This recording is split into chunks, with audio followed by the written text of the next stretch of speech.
Missions, yeah. Hello. Hello, hello. And then just hit this one here. All right. Let me see where you're gonna sit, and then I'll know where to sit, so that I can hear and see. Do you I need see to it sit better where I than am? I hear. Uh-huh. Which Remember, side we is just- best for your ear? Doesn't Remember, we matter. just- Oh, sure. Okay. Hard of hearing. And I was just discovering on my calendar that Jim's having a real birthday. Yes, and his brother and sister are coming next Thursday. Yeah, Yeah. and I reserved the smaller room. They came at Christmas. And we got the big room, all the little kids came. So I got the small room, and they're coming At the end. at the end, yeah, gonna pull lunch together. That's next Thursday. I'm providing ice cream, his sister's making a cake. So, and just doing my quick. He knows it, it's not a surprise. Okay, just doing my quick But, general FYI for everybody. The Yeah, I room, mentioned this at Missions last night. we, Is he talking? yeah, for all, general FYI for the room is, we are live on the internet, so, don't put out any, any titles or anything. So don't say any woody dirts, as they say. Yep. Now, Pastor, the other thing that you See, I told this last night. is, If I you see that mute button right there? so if I hit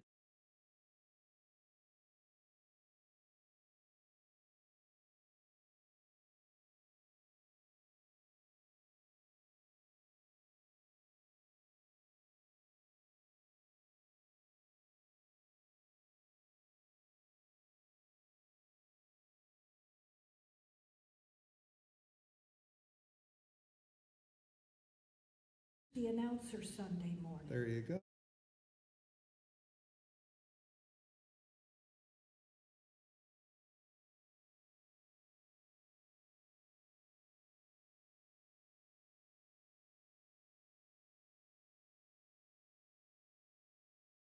We'll have- On the 29th, and he hardly ever gets anything because it's only leap year that he has a birthday.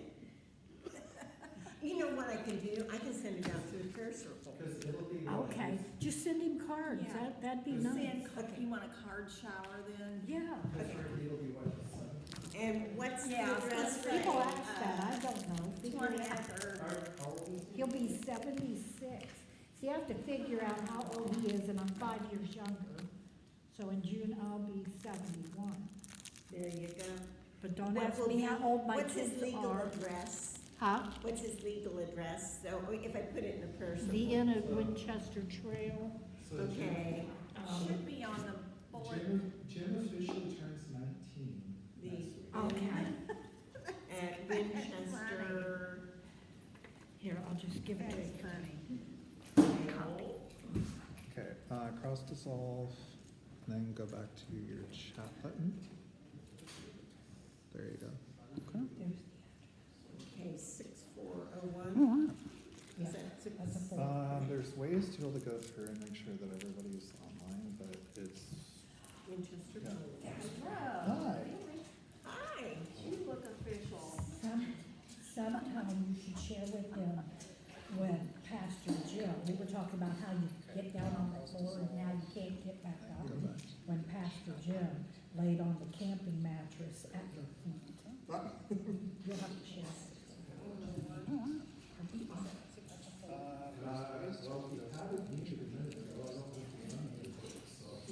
Oh, it's all right. You don't say anything if you don't want the board to know I remember when Jim came back to the board to give last rites to August, we didn't have, West. 504. 307, sorry. That was his other address. Okay. Room. Oh, look at that. 307. So if somebody types something, I can just push there and it'll put it up on the screen. Yes. Like you can do any one of a number of different things. I would recommend turning it down. People would probably appreciate like getting a lot of feedback. 321. But also, like I said, it's on about a 30-second lag.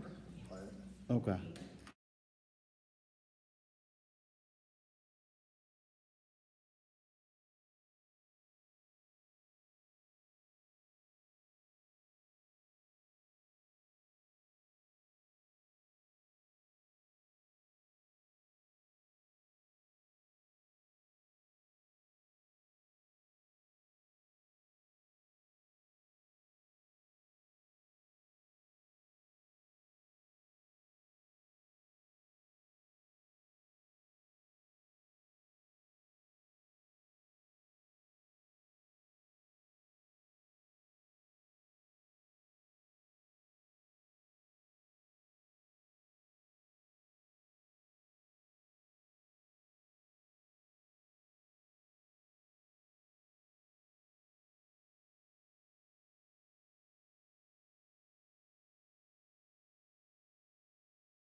Oh, thank you.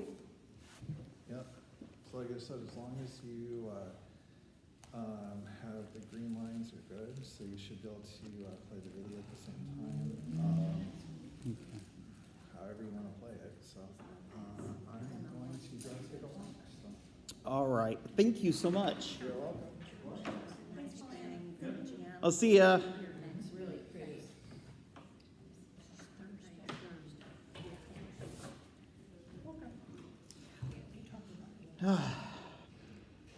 So did did you recover from sitting on those hard pews all day yesterday?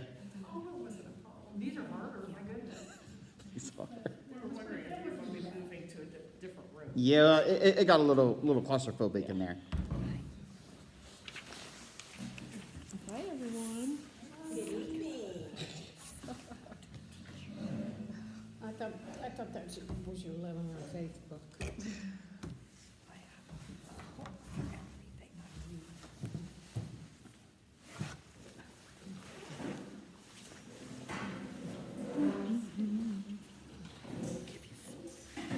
There's one place I see two chairs. I see like one chair there, one chair there. We are, Chinese twins, we all think we have to be, we're not going to have to be.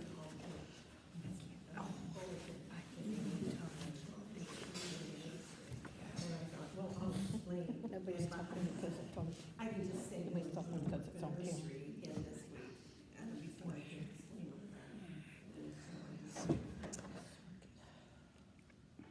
Bruises now. And the IVs that they tried to start. Oh, look, I had to go for an infusion the other day. skin right off. Must have been a third-degree burn, because the skin came right off, taking I right guess out of they- my pocket. Somebody that And you did that goes to work. on the toaster. Trying to get our breath.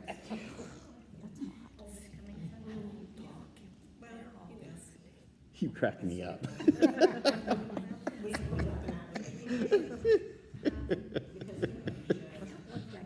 So you talked to Doris? She said she talked to you. I did. Yeah. But she was getting ready to go to a doctor's appointment, so. She sounds so sweet. She wants to come to church. Oh, I said, I said, anytime, just name the day. yeah. She said she had, was it 18? Yeah, 18 treatments. 18 chemo treatments coming up. yeah. So, that's a lot. That's just, well, they said they only found one cancer cell in the lymph nodes. So she said she's not gonna have surgery. Oh, wow. And that's like I took my cat to the vet to have re-neutered, and they said he had one flea on him. They don't feed him.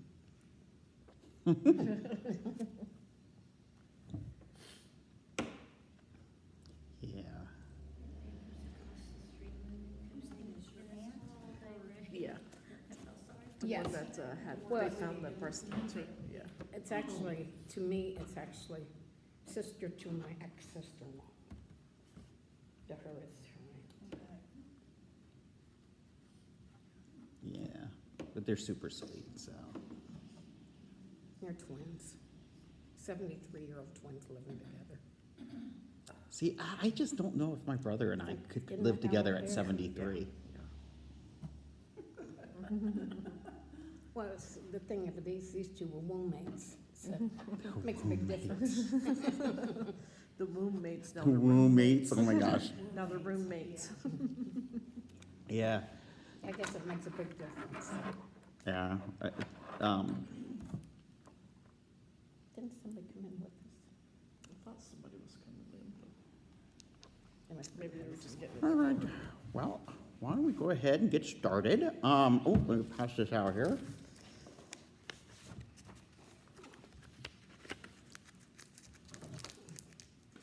You know what's something I've never been good at is this, passing out stuff. For whatever reason, I never count things correctly. It's, see, I didn't do it again. So, No, I didn't.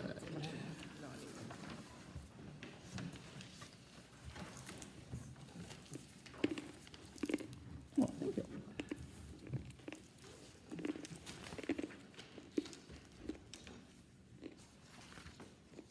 And Nancy, I absolutely love your mints.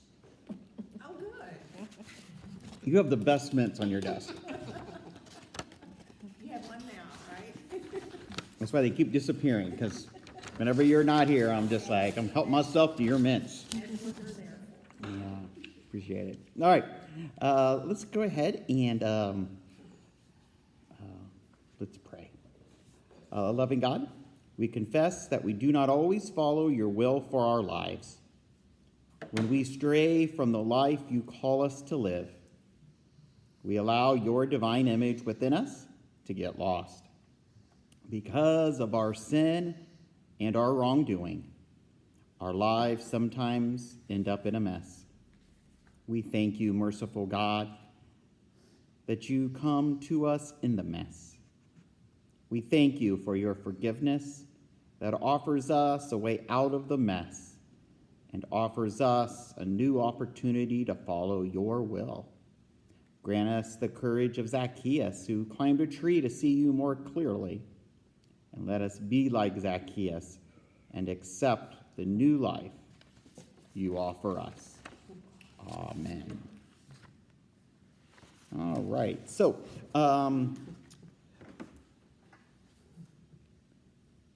did anybody read chapter 1? Uh-oh. Do you need a book? You have a book? Okay. Does everybody have a book? Okay.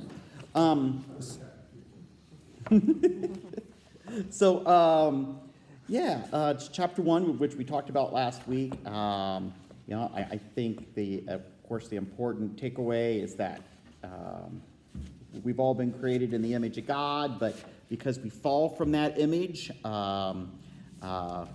there's a lot of mess in our lives. And we're going to be talking about how God can help us clean up the different messes we find ourselves in. So for today, our video, it's going to be based on chapter 2.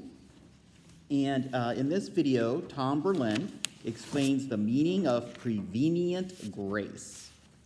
4 individuals who have participated in the program Celebrate Recovery share how their lives were once a mess and how, through God's grace, they have experienced healing and are now living new and different lives.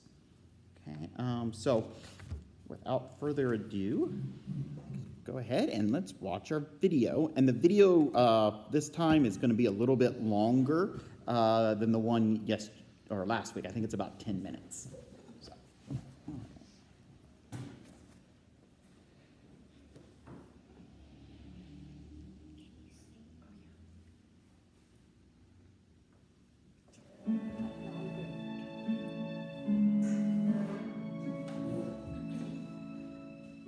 There's something of dealing with the mess in life that is very isolating.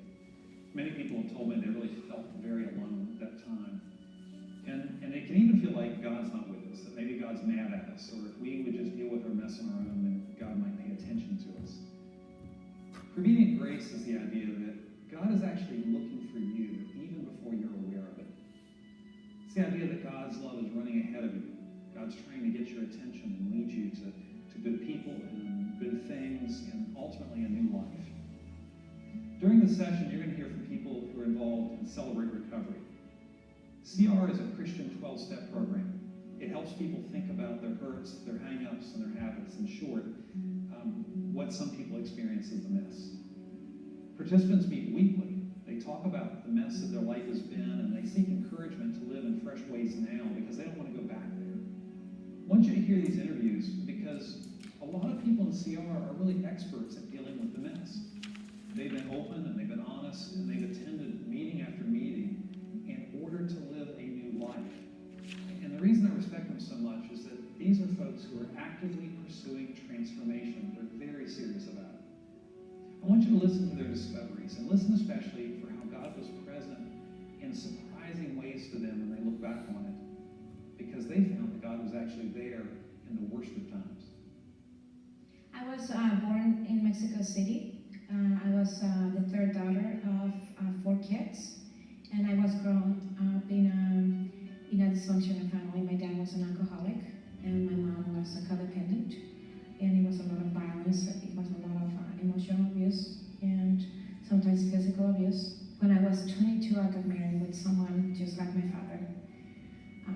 He had alcoholism too. I started understanding that my relationship with my husband wasn't a normal thing. It was just as my family, and I didn't know how dysfunctional we were. My story began growing up in dysfunctional homes. My parents were divorced when I was 4 years old. My father left. My mom remarried an abusive alcoholic. And when we were 12 years old, my brother and I and my mom packed our bags and left him as well.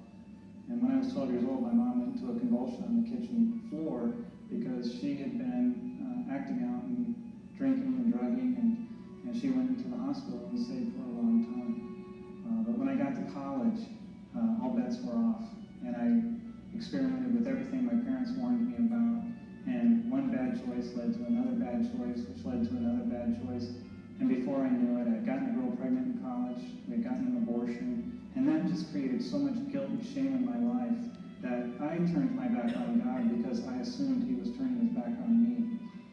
My father was the son of an alcoholic, and I think that's where a lot of my father's difficulties came from. He was a very angry man, he was a very abusive man, and consequently growing up in an environment like that, I was a very angry young man, and I wound up in substance abuse.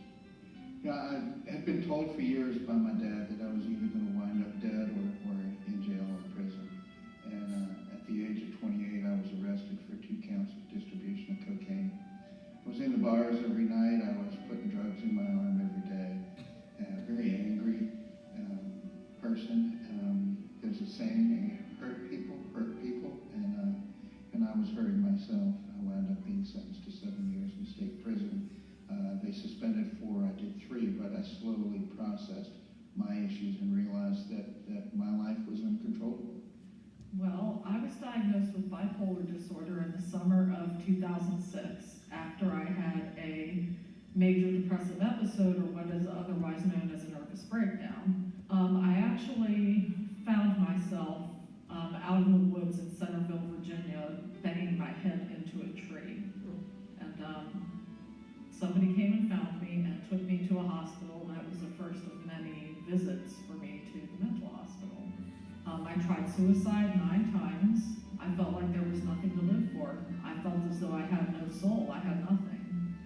Throughout this entire situation from 2006 until 2011, I was not a believer. So I'm going through all of this feeling like I am completely and totally by myself. I'm the baby of 7 children, and it was really important for me to fit in. And we did a lot of daring and a lot of challenges, and to step up to the challenge was one of the things that constitutes being a man or being belonging. And our role models around us became our big brothers, who were at the time 16, 14, doing what they wanted to do. So we began to see that type of behavior and see that as manhood. And also that was pushed on us as being a man. And so it was those type of behaviors, sexual promiscuity, drinking, smoking marijuana, these type of things. Yeah, these type of things are what we really got into. Those things really, by the time I was 14, had made an imprint into my character of who I was and what my identity needed to represent in order to be the man, if you will. Another time I realized God was trying to get my attention was after my mother had died. She died of a sudden heart attack, and when I was going through her things, I found her prayer journal, and I realized that she had been praying for me every single day. And that really touched me, and looking back, I realized that I think God was listening to her, even though she didn't realize it. I was so ashamed of things that I had done, and people that I had let down, and probably most of all, people that I had hurt.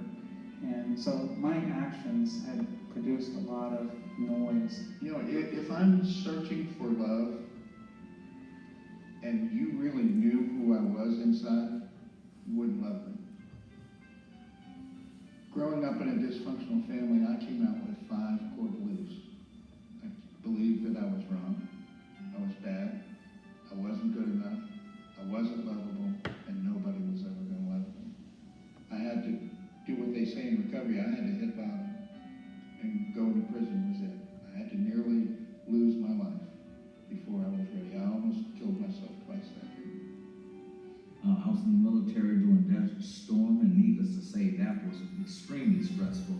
And it was at that time that I got introduced to crack cocaine. That would take my life through a whirlwind for the next 17 years that would consist of drug addiction, homelessness, living on the streets of D.C., taking advantage of others, and all the escapades that go along with that lifestyle. It would eventually lead to criminality, where I became a drug dealer. And in 2009, August 26th to be exact, I was arrested and would spend the next 5 years in incarceration. What happened at that point was the beginning of my true bottom. All the hope that I had, which was in Kelvin, was shattered. It was gone. So my money couldn't save me. My cars and all the trinkets that I had given value and place to couldn't save me. My wife couldn't save me, and I had nothing else to live for. And some days I would just curl up in the fetal position and just cry, because I loathed who I was and how I felt, and then I loathed my condition. A lot of times I think that people resist getting the help that they need because of exactly the reason that I stand up and talk about it, because of the stigma that's attached to it. They're afraid of being abused by people. They're afraid of, well, what is my job going to think? What is my family going to think? And it also stops people from seeking help, because if they seek help, they're admitting that there's something wrong. They're just in complete denial of it. They just stay sick. They never get help. They never live full, complete lives. They just stay in that black hole that they're in. And it was when my dad passed away suddenly from cirrhosis in 2007. My mom, she got a very hard time when my dad passed away, but at the same time, when he died, I mean, she just came at peace. Her eyes were just like telling us that she was free. And it was sad to see, but at the same time, it was a wake-up moment to know I don't want to be her age and having to hold on all these years, being sad and being frustrated and being not able to have a normal life. So at that moment, I was like, this is it.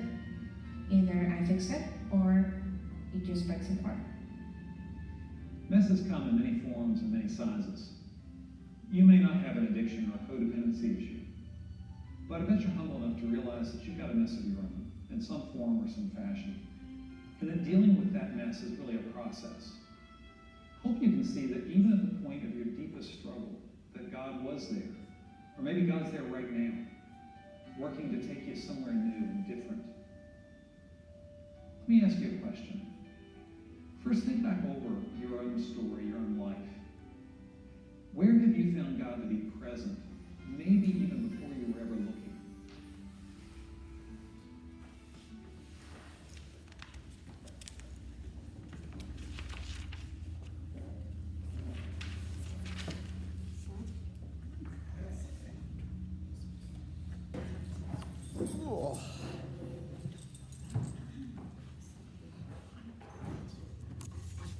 All right. So,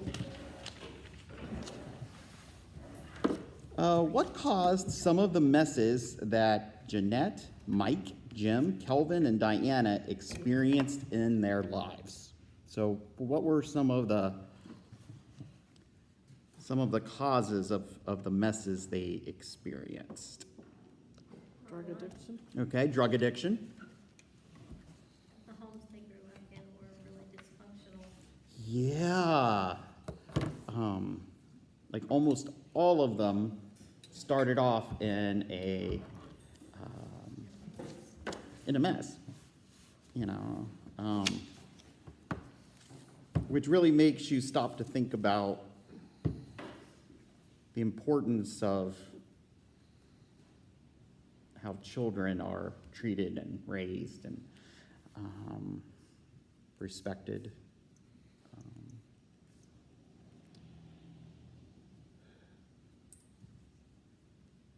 So what was some of their initial responses to the messes that they found themselves in? They were sad and frustrated, Okay. and they realized that there was stigma attached to their lives. Yeah. I think also that they thought, this is normal, this is what everybody goes through. Because I would imagine that most people, no matter how, I'm trying to say this without sounding real judgmental, but no matter how screwed up your family of origin is, I think for most people, you want to think, oh, this is just normal. This is how everybody is, you know? Because I've known some people that grew up in some pretty, of course we all do, right? People who had some pretty, messed up things that happened to them. And I've had people tell me, you know, that they were sort of surprised when they got older and realized that not everybody's family was like this, right? Not everybody experienced mom or dad passed out on the floor, or, you know, strange people coming in and out at all hours of the night, or what have you.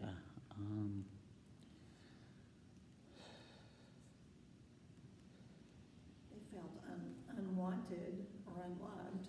Yeah. And bad. The one said, I need 5 things, and one of them was, I'm bad. Yeah. Wasn't that horrible? Unlovable, unworthy, you know. Basically, no matter what I'm going to do, nobody is going, if people really knew who I was, they wouldn't like me. They wouldn't love me. they wouldn't accept me. A couple of them tried to commit suicide.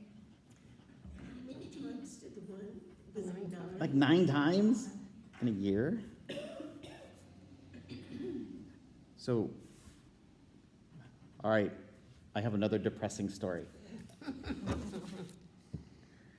So, I was serving a church, and our Cub Scouts were really active, and we had some folks who started coming to church through the Cub Scouts.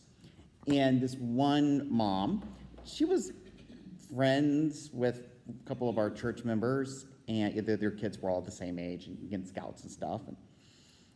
And as I got to know this woman, I knew she was troubled, but she had a lot of depression, a lot of stuff going on in her life with her husband. And she, I don't want to exaggerate, but I want to say in 1 month, she tried to kill herself 3 times.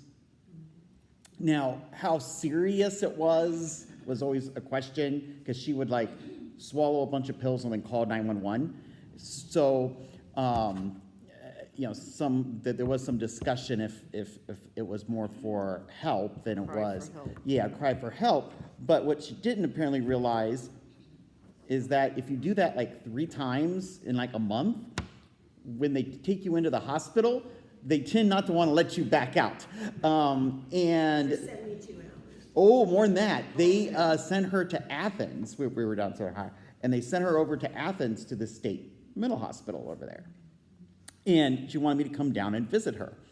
And I had never been to, I mean, I seen One Flew Over the Cuckoo's Nest, so that's what I was thinking. And, so I go down there, and it's weird, because, they have to, like, look behind you to make sure no one's following you in and out the doors and all this, right? So I go in there, and they have, like, these little meeting rooms, and that they put me in there with her, and I'm, asking her how she is, and she goes, "Pastor Rick, you have to get me out of here." And I go, "Why?" And she goes, "Because there's crazy people in here." And I'm like, "Really?" She's like, "They talk to each other or to themselves, and somebody talks back." I'm like, "Uh-huh," I always kind of think about that how sad and how desperate she was, that's what she had to do in order, she thought, to get her husband to listen to her. And his response was, "Can't you sign yourself out of that place down there, because I'm having to cook for the kids and it's too much work." Yeah, I remember that. See, another depressing story. Yeah. Well, I have a depressing story, but I'd like to share it because it's about me having a paradigm shift. My mother was the adult child of an alcoholic, and he was violent, and he was awful, and I spent 45 minutes of my entire life with him because they were estranged. And what he had done in his life was so heinous because of the alcoholism and the violence that she stayed away from him, and she kept her entire family away from him. And so I, by proxy, I held a lot of resentment and hatred for that man. And when I went to research my Irish roots, I got a record of my family, and it was revealed to me that I had always known that my mother was one of 3 children, 3 girls. What I didn't know was that this grandfather, who I really resented, he had a history of going through 6 deaths of either stillborn or never living past 2 days. He lost 6 sons in infancy. And so when I read that, and then research, I thought, oh, that's just, who wrote that? Well, it was true. But I thought, when did his drinking start? was he trying to mask the pain, and just how much pain can one person go through? And at that time, little girls were like, oh, well, okay, it's a girl. But boys, they can help do the work and bring in the money, and not just be a one more mouth to feed. And so, and then too, I'm not sure what that was all about, if there was a genetic something going on that little boys didn't live with their DNA, but I thought, okay, Grandpa Ernie, I'm not gonna hold such hatred for you. I know what you did to my mother and her two sisters, but you went through your own pain, and you never know what somebody's going through. But you said that he was like really mean and really violent. Was he doing something to cause this to happen to the child? Was he being violent to the female and caused the baby to not I'm sure he was. born? But the three little girls were brought to term, and they lived along, Right. into their 70s. Right.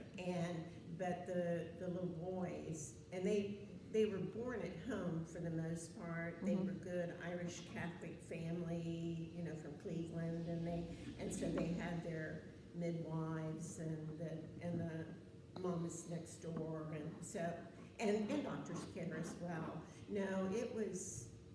Well, and we already know that men are the weaker sex. More male babies. I don't know that this has been determined. Well, when I was in school, when I was in high school, which is a real long time ago, they had determined that male babies are weaker than female babies. Huh. Never heard of that, but I do not discount it. Now that you said it, that would be interesting. And maybe that's changed, I don't know. Great, thanks. Now you know what I'm going to do tonight, right? He's gonna Google You'd be out that. there on Google trying to find out, is this true? Baby boys dying within 2 days of birth. But at any rate, so these people on the video, they told their stories, but the backstory would be what was done to their parents, who in turn did it to them. It's And passed down from generationally. generation to generation to generation. So Right, somebody's got to break the cycle. yeah. Yeah. So, Well, talking about breaking that cycle, what were some of the turning points or significant realizations that led these people to seek transformation? Well, some of them went to jail. Hit rock bottom. So they realized that they needed to make a change to. And the others or maybe not the others, but, and a lot of them were suicidal. Yeah. So in all the churches I've served, I've known or I've had 2 church members who had gone to jail. And both of them ended up being transformed by it. The first one, young guy, Jimmy, and he was on drugs, and when he was a senior in high school, his girlfriend broke up with him,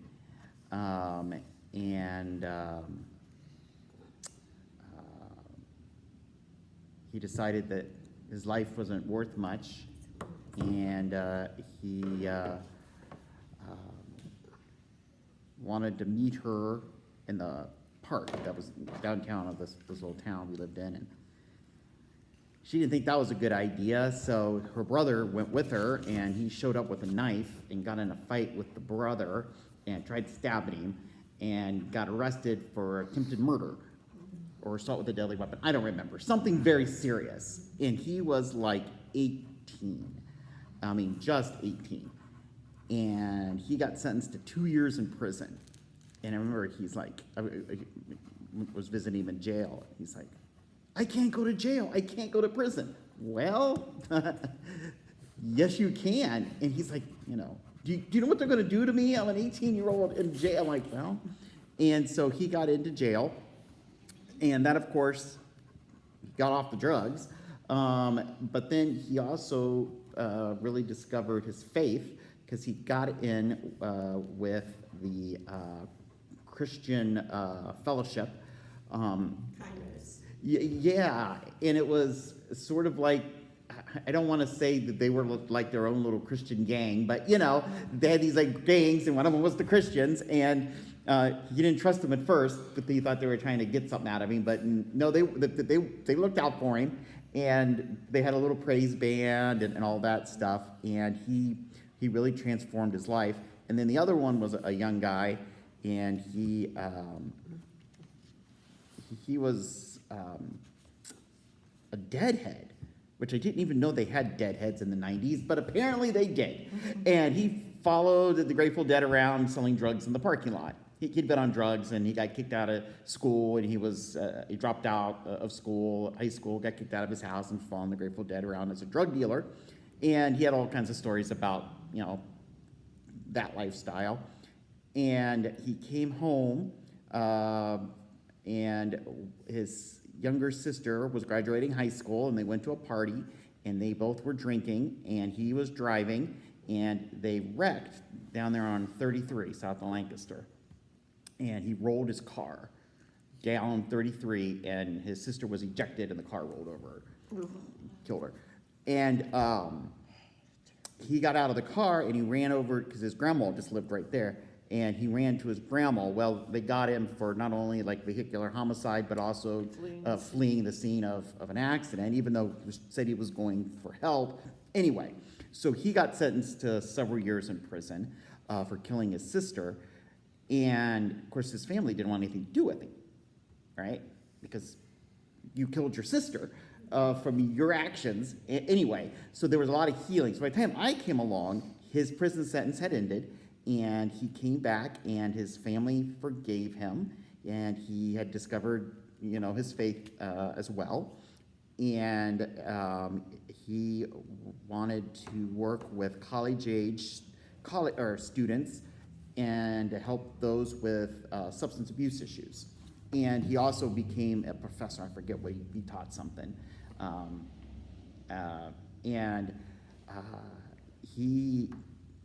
He was at church, and he wanted to do a little talk for the youth group. And I have never heard kids so quiet when he gave his testimony, right? So both of them had gone to prison. Both of them, their lives were transformed through the process, and both of them had stronger faiths when they came out than when they went in. And, you know, I'm sure that's not true for lots of people who go to prison, but the two that I've experienced, you know, that's what happened. Well, one of the other turning points that was near and dear to my heart was that the man who found his mother's prayer journal. Oh, absolutely. And Becky says they hit bottom with nowhere to go. And that's true. When you hit the bottom. And also, yeah, the one gentleman who found the prayer journal, you know, he found that even though he was living a life that he was embarrassed about and was ashamed of, his mom was still loving him and praying for him. And that was pretty powerful for him, right? It helped to change his life. All right, so this is the big question now, and kind of the point of this lesson here is, what is prevenient grace? Have any of you ever heard the term prevenient grace? And being that we're Methodist, I hope somebody has. Yep, we had a couple people raise their hand. Prevenient grace? All right. Yeah, if you go to the Emmaus walk. Let's say if you've done Emmaus, you've heard of you're gonna prevenient know grace. about all the graces. All right, can somebody just explain real quick in like a sentence or two what prevenient grace is? It's God reaching out and looking out for us even before we're even aware of it.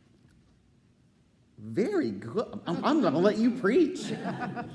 Very good. Yes, it's God's reaching out even before we know that he's there.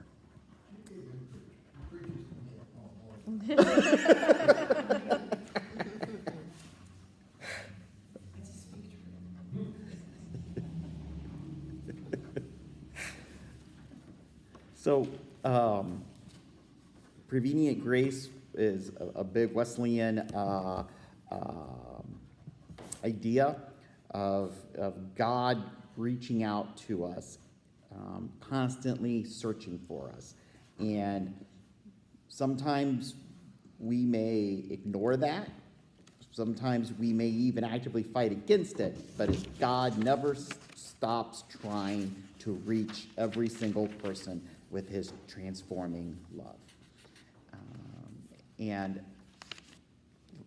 that is, a powerful idea, that God loves us and that God is searching for us, right? And we talked about that last week with that picture of the Sistine Chapel, right? God is reaching for Adam. And of course, Adam is like, boop, boop, right? But even if we do that, God is never going to stop searching for us.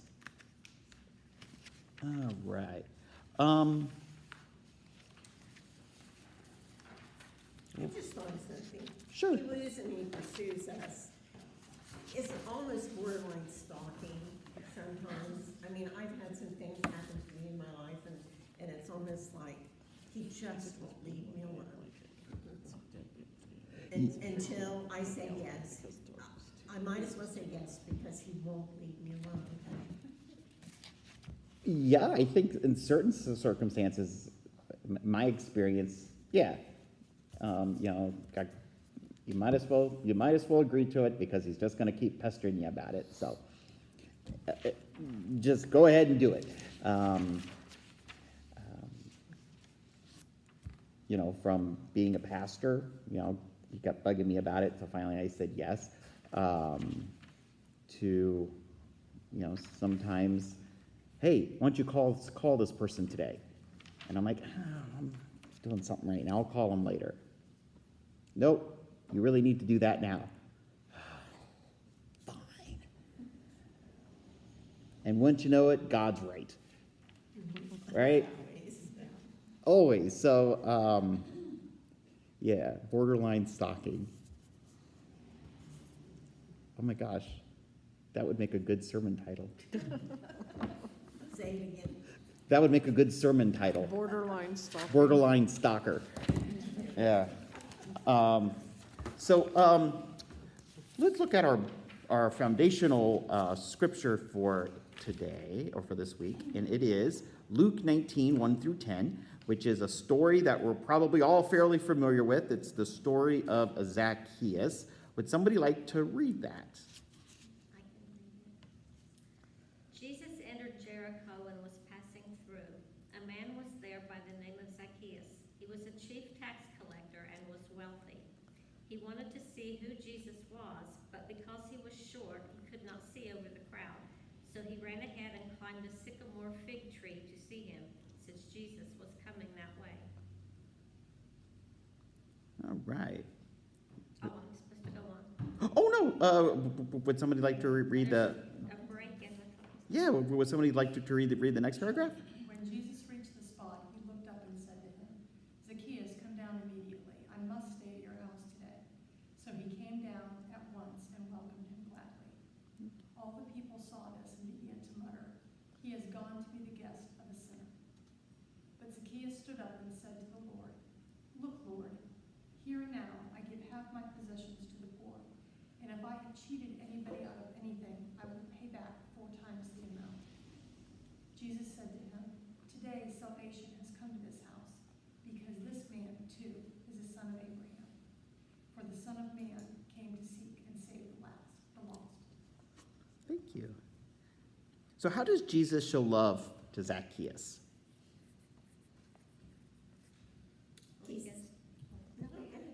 He went to his home to have a meal with him. Yeah. And at first he saw him. He actually saw him and he called him by name, which was personal. Absolutely. He said, hey, Zacchaeus, what you doing up there?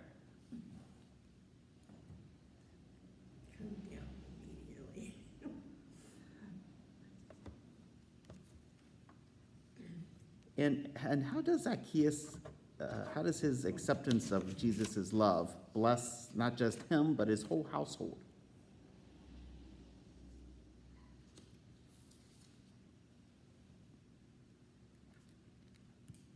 They found salvation, Yeah, and they found joy.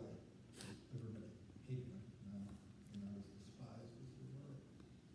absolutely, absolutely. They went from being this hated family to being this joy-filled family, and they found Jesus. And in a similar way, Zacchaeus' acceptance of Jesus blessed his community too, right? Because he quit cheating people and gave back to people the stuff that he had, taken in a unfair way.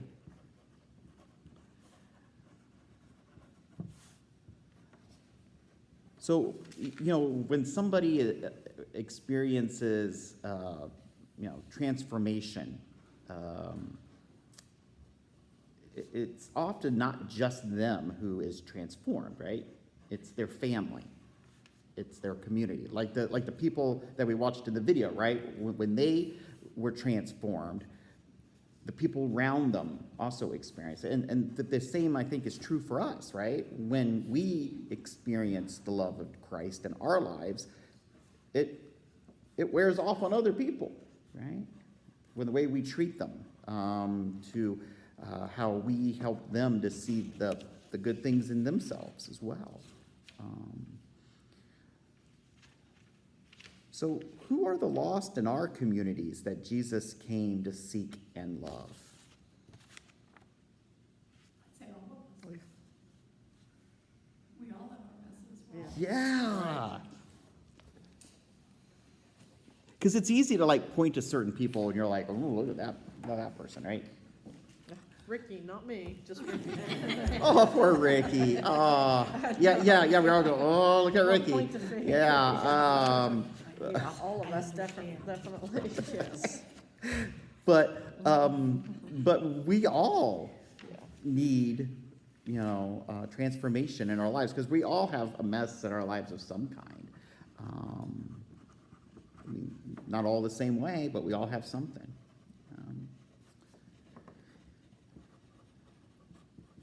All right. Well, let's go ahead and look at our the reading for this week, chapter 2. And we're going to look at the story of Mudge. Don't know if anyone's read into chapter 2 yet, but this is a good story. And it is on page...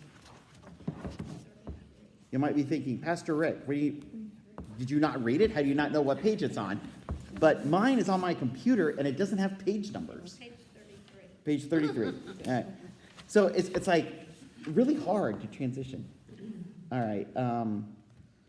Would somebody like to start reading there on page 33 where it says, "Who left this mess?"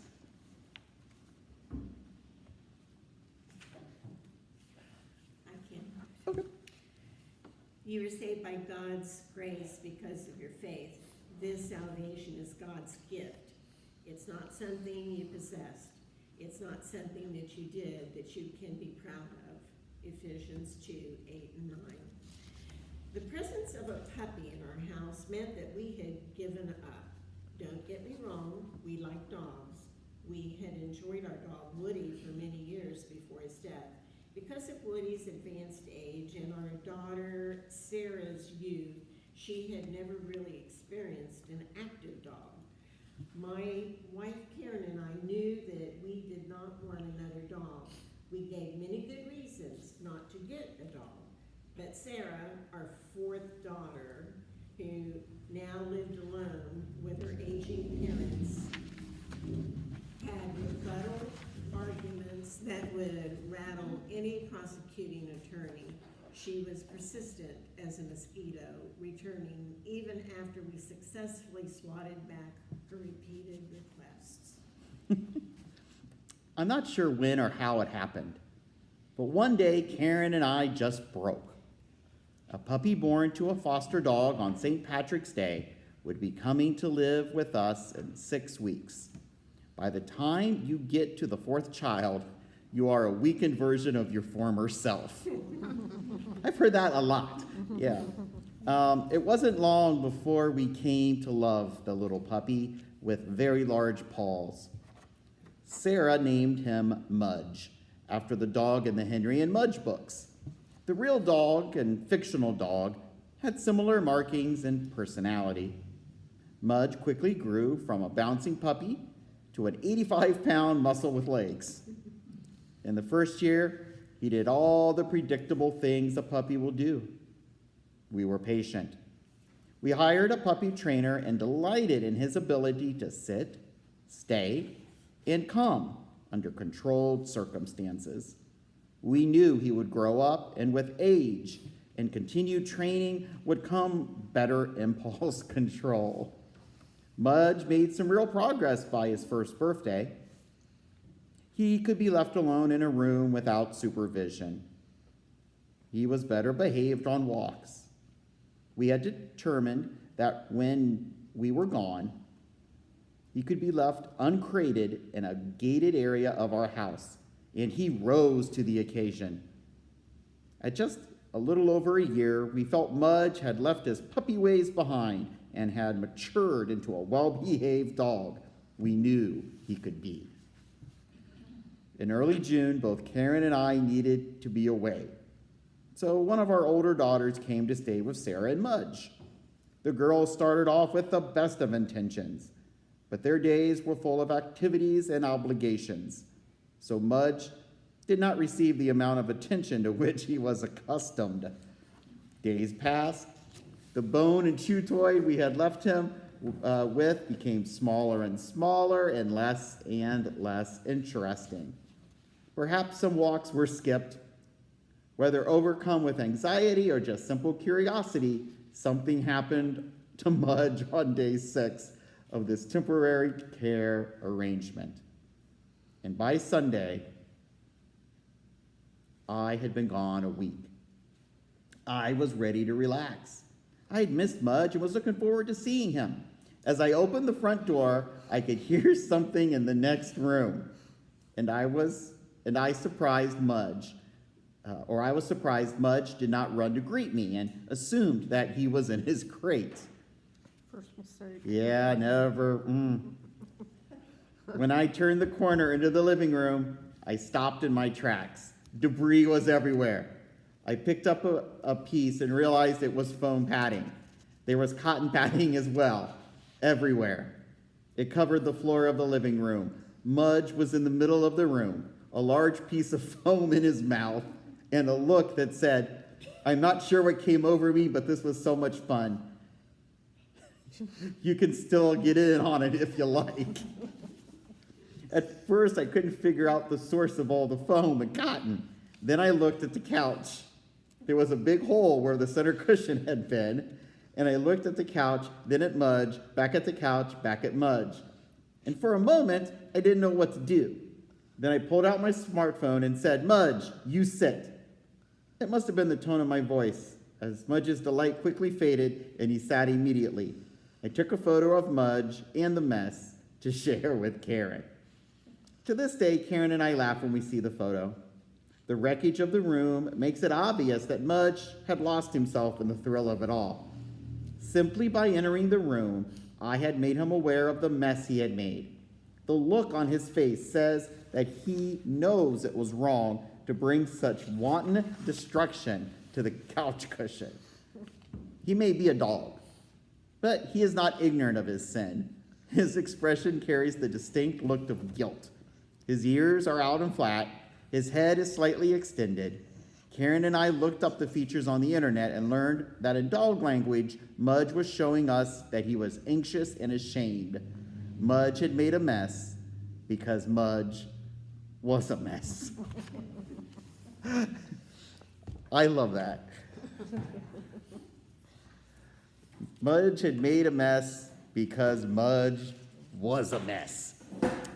In what ways can our own inner struggles impact our outer struggles? Because for poor little Mudge, it was what was on the inside that kind of led him to the wanton destruction of the couch.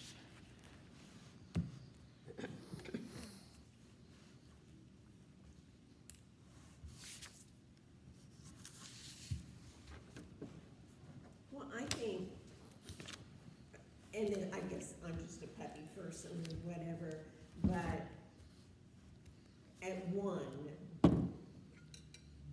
and as he was so big, 85 pounds, I don't think he should have been left alone in that situation. I think he was set up for failure by people who loved him and cared about him and thought the best of him. But there comes a time when we all have to think, well, 1-year-old puppy, depending on what breed, I guess, but then he wouldn't have had the story to tell and write in his book, so there we go. You know, it all works out. So as the Bible says, it all works out for good, right? All things work together for the good. Hey, you know, no matter what happens, I always say at least this will make a good story for a sermon. Well, it's, Yeah. I guess for some people, I mean, we get ourselves in messes by going out and using our credit cards, and then our bills get behind, and then we're struggling. But if we went and did that extra shopping and added that to the credit card, you know, then we wouldn't have created that mess for ourselves. Oh, gosh. That's an example. Yeah, You know, that's a huge example, yeah. Well, this might be just an excuse, but sometimes the messes are because we're left alone too long. He was left alone. People get busy with their lives, and you're sitting there alone with an iPad and a credit card. Yeah, Yep. yeah. Guilty. Loneliness will do that to you too, you know. When they start in October, these are the things you cannot live without. And they're selling it on the television. Then the first week in January, maybe the week between Christmas and New Year's, these are all of the things that you couldn't live without. Now they're 70% off. Hurry up and if you call in the next 30 minutes, blah, blah, blah. And then they forget all about the stuff. And it is now, this is the time for you to get skinny. After all these months of here are the recipes and the brown sugar and butter and and all of that. Yeah. The world will feed us a bunch of fluff if we. Well, then we're creating a mess because we're believing what's on the TV. We shouldn't be sitting in front of the TV paying attention to the ads in the first place. We should be doing this or we should be doing that. You know, there's always a reason or, you know, an excuse for all the messes we get ourselves into. But yeah, you're right. I mean, if you're home and you have nothing else to do but sit and watch the TV, then you're going to start believing the stuff you see on the TV. It's just like us leaving the kids with the phones or their tablets or the game systems in their faces all day instead of, okay, let's sit down together and have a meal and talk and do this and do that together instead of letting everybody go off into their own little corner and be doing their own thing. You know, we create another mess there by letting the kids go off and have their faces in the electronics all the time. We're just addicted to all of that stuff now that creates a whole bunch of God didn't create messes. us to be alone. Right. And we're always searching for a place we belong. And people like we read about, you know, they find those friends where they belong. And it may not be the best of friends. Yeah. And you know, a lot of times, you know, things that we are experiencing on the inside interact with the things we are experiencing on the outside, right? So we're lonely on the inside, and then all of a sudden we see a commercial for, hey, this will fill that spot that you feel, right? So buy this, or, you know, do this or do that, you know, and you're going to feel better.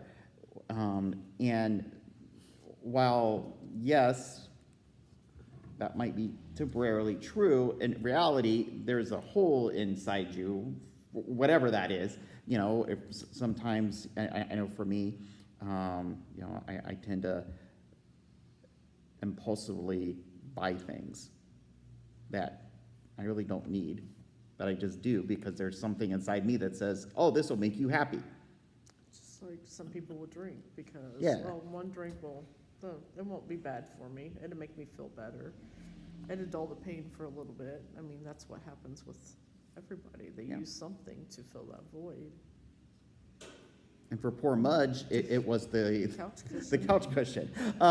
You know, he could, but you're right. He was alone. Probably shouldn't have been alone.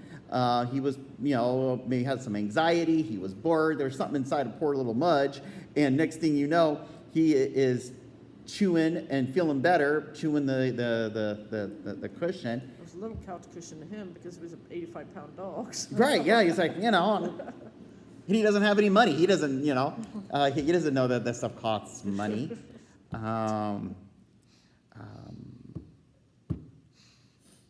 But boy, it's definitely hit home, the whole thing about the argument about not getting a pet. Because in my house, there's this push of, I need a pet for Mr. Owen.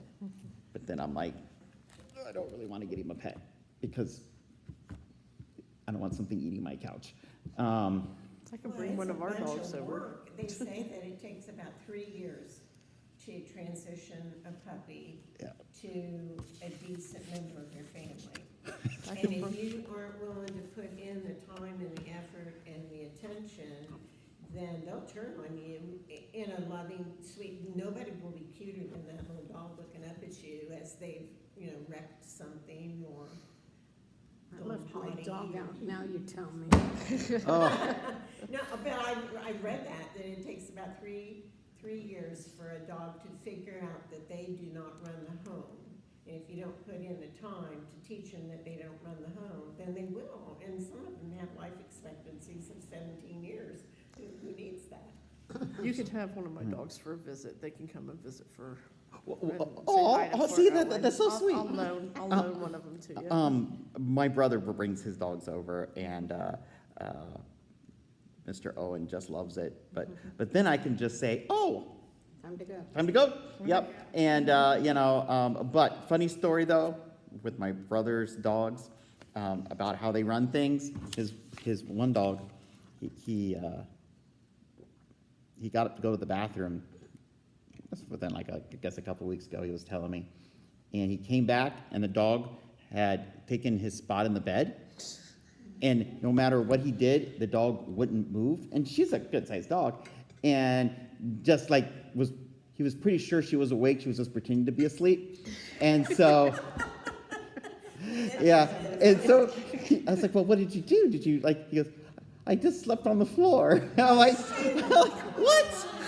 I'll tell you what she does with hers. Is that what you do? No, she just gets on the other side of the bed, and then next time she Get on gets one up, side and then you go. you just switch sides. Your side's warm, you know, but yeah. So, all right. So when we find ourselves in messy situations and we are dealing with difficult and unpleasant circumstances, it is natural to want to look back and to seek answers to the question, well, how did this happen? When we look back, we usually find one of three answers, or perhaps a combination of the three answers. We are responsible. Another person or persons are responsible. We are the victims of circumstances, for example, an illness or a natural disaster. So what are helpful and healthy ways to respond if we find that we are responsible for the mess we find ourselves in? How can we avoid doing it again? Well, you have to own it. Yeah. Yeah. What's the consequences?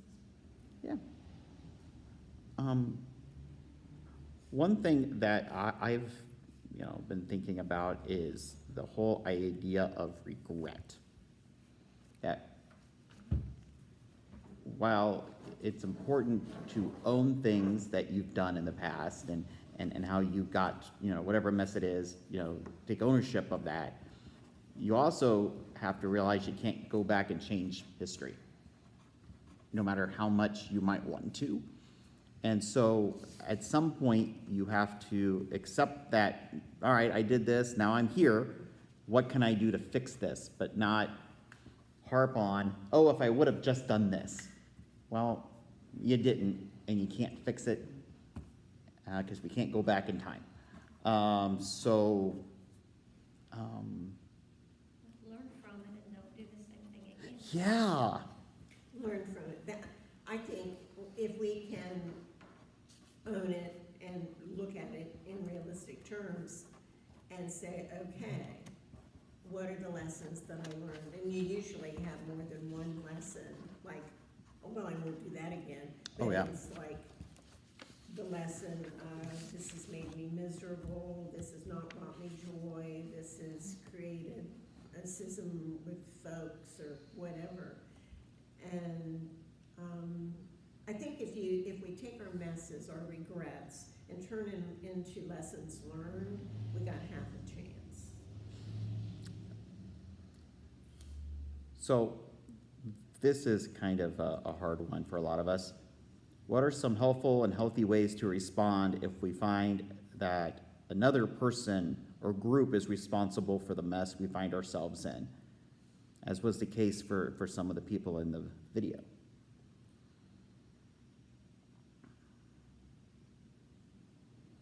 Well, we're supposed to pray for our enemies. True. Maybe this isn't your fault. And take steps that you won't fall into that pattern.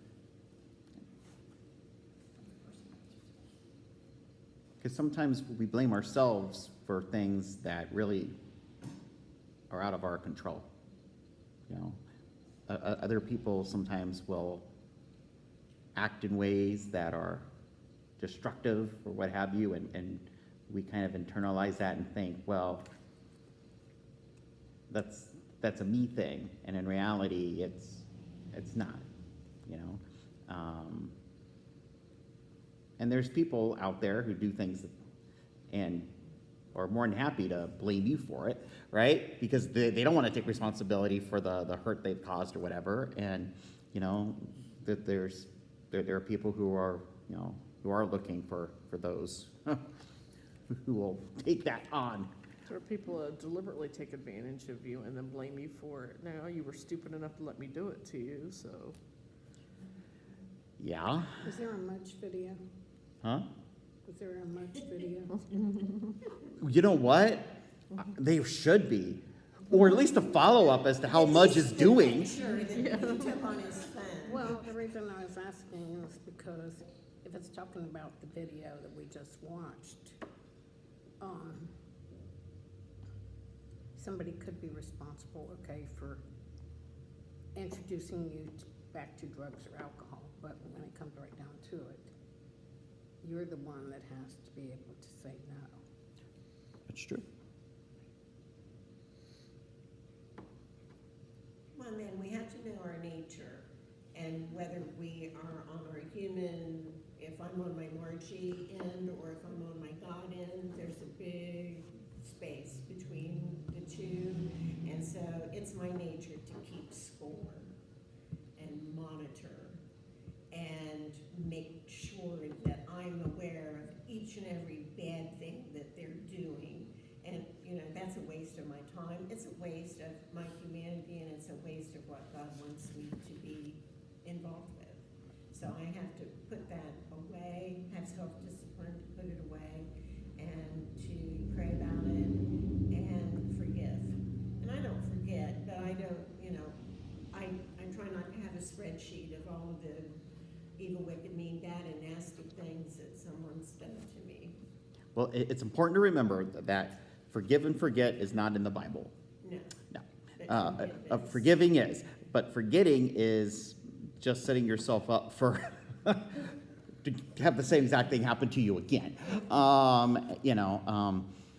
But as far as what you're saying about sometimes people lead us back into things we thought we were free of. You know, I know a guy who was sober for 25 years, something along those lines. He'd been a horrible alcoholic, younger in his life, 25 years sober, worked for the state, went to an office party, somebody gave him a drink, and then he couldn't stop, and literally, doctor told him if he had one more drink, he was going to die. They found him, like, his family, his wife kicked him out, and he had an apartment, and his family found him unresponsive, passed out in his bed, and I forget, there was an organ of some kind that was going to explode or something. I don't know, is that possible? Explosive organs are the worst kind. I'm gonna have to put that on a t-shirt. Yeah, and but yeah, and you know, he had to say, well, you know, did he blame the person? Kinda. The person knew he was an alcoholic, but it was his responsibility. You know, his. He didn't have to drink. He didn't have to do it. Yeah. So. Yeah. Oh yeah. Yeah. Yeah. Which of course is why we use grape juice and not wine, because John Wesley worked with a lot of people who are recovering alcoholics, and so that's why we do that.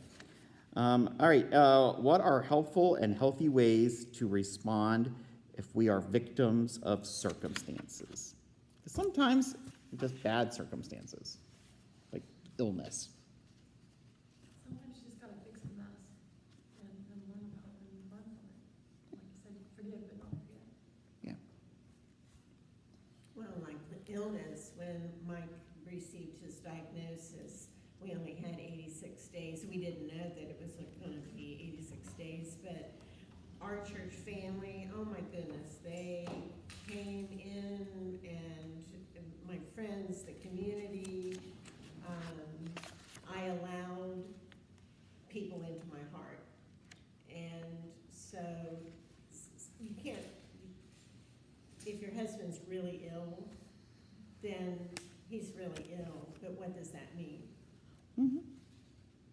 And he even called our children into the room and said, okay, I'm not gonna be going out anymore because I'm gonna be entering hospice.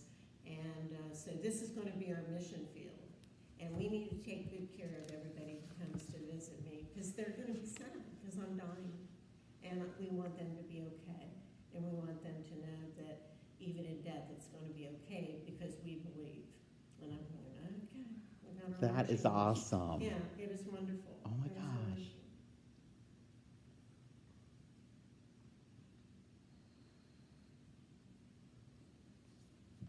Wow. Well, I think I'm going to leave that there, because that is pretty awesome. That, you know, facing a mess that clearly he did not create, but used it as a way to share his faith. That's pretty cool. Pretty cool. Oh, thanks for sharing. Yeah, he's been gone 6.5 years. 6.5 years. He hasn't been gone, he's that other place. I haven't lost him, I know right where he is. And I'm sure some days it seems like forever, and others it seems like yesterday. Well, I don't know, I'm just on a continuum. I'm working through it day by day. It's okay. Knowing that he was a true believer and was steadfast in his belief, that makes all the difference in the world. And so, and Jeff Myers had said, did you tell him it's okay to go? And I said, yeah. And have you said everything that you wanted to say and hear everything that you wanted to hear? And I said, yeah. And he said, just remember, morphine's going to be your best friend. Yeah. And so you have to get real sometimes. But the love of Jesus Christ through all of the people, that was what got me through and continues to get me through.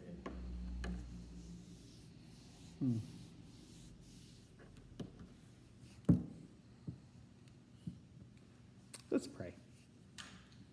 Dear God, we all have messes in our lives. some created by us, others we've just encountered.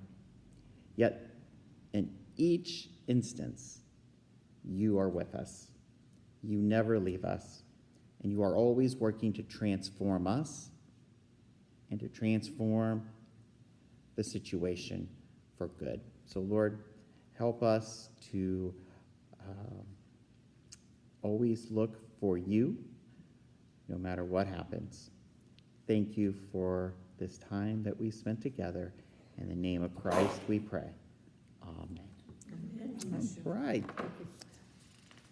Well, thanks, everybody. Afraid to hold it. We were finished, but it doesn't work that way. All right.